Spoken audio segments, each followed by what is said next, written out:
नमस्कार दोस्तों, आप सभी का स्वागत है स्टूडेंट हेल्प के यूट्यूब चैनल पर। दोस्तों, डिक्टेशन की गति रहेगी 80 शब्द प्रति मिनट। डिक्टेशन की पीडीएफ आपको टेलीग्राम ग्रुप में मिलेगी। टेलीग्राम ग्रुप की लिंक डिस्क्रिप्शन में दी हुई है, वहाँ जाइए और पीडीएफ को रिसीव कीजिए। स्टार्ट करते हैं। 3, 2, 1 स्टार्ट।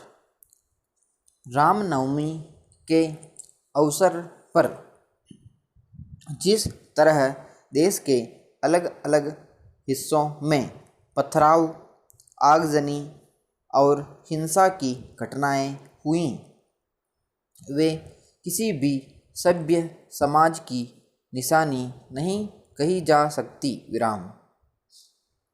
सरकार बेशक नारों में सबको साथ लेकर विकास के रास्ते पर चलने का संकल्प दोहराती हो, पर ऐसी घटनाएं दरअसल विकास के राह का रोड़ा ही साबित होती हैं। विराम। इन घटनाओं के लिए विश्व हिंदू परिषद ने अल्पसंख्यक समुदाय और वामपंथी नेताओं को दोषी ठहराया है, जिनके उकसावे में आकर लोगों ने रामनवमी की शोभा यात्राओं पर पथराव किए और हिंसा भड़की, तो वामपंथी दक्षिणपंथ को दोषी ठहरा रहे हैं। विराम। जवाहरलाल नेहरू विश्वविद्यालय में रामनवमी के दिन मांस पकाने पर रोक को लेकर 2 गुटों में हिंसक झड़प हो गई। विराम। पर दक्षिणपंथी छात्र संगठन का कहना है कि वामपंथी छात्रों ने पूजा में विघ्न डालने की कोशिश की, जिसके चलते दोनों गुट गुत्थम गुत्था हो गए। विराम।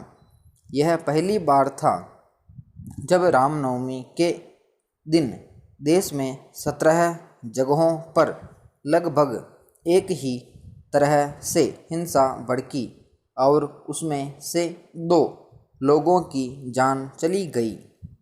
कई लोग गंभीर रूप से घायल हैं। विराम।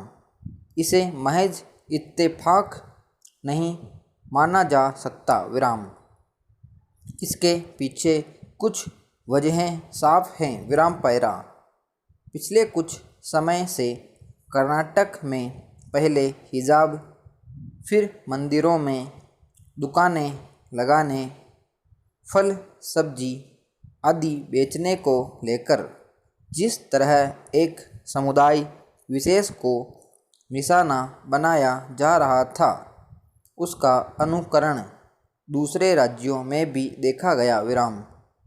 मंदिरों के सामने से अल्पसंख्यक समुदाय के लोगों को फलों सब्जियों की रेहड़ियां हटाने को कहा जाने लगा। विराम। फिर नवरात्र में मांस की बिक्री पर प्रतिबंध की मांग ने जोर पकड़ा। विराम। इसके पहले कई जगहों पर कुछ साधु संतों ने जिस तरह धर्म संसद करके भड़काऊ भाषण दिए, उससे भी समाज में उन्माद का माहौल बना और उपद्रवी तत्वों को सह मिली। विराम। हालांकि बताया जा रहा है कि कुछ जगहों पर शोभा यात्रा पर अल्पसंख्यक समुदाय की ओर से पथराव किया गया। विराम। अगर यह सच है तो यह उस समुदाय के नेताओं की जिम्मेदारी मानी जाएगी। विराम। उनमें से भी कुछ ने पिछले दिनों कहीं कहीं उकसाने वाले भाषण दिए थे। विराम। इसलिए समाज में समरसता कायम रखने में उनसे भी बराबर के सहयोग की अपेक्षा की जाती है। विराम। हालांकि उनके खिलाफ जिस तरह का वातावरण समाज में बनता गया है, उससे अल्पसंख्यक समुदाय में एक प्रकार का भय स्पष्ट दिखाई देता है। विराम प्रशासन भी ऐसी घटनाओं के वक्त प्रायः चुप्पी साधे नजर आता है। विराम वैसे भी सामाजिक सौहार्द की जिम्मेदारी बहुसंख्यक समुदाय पर अधिक होती है। विराम समाप्त।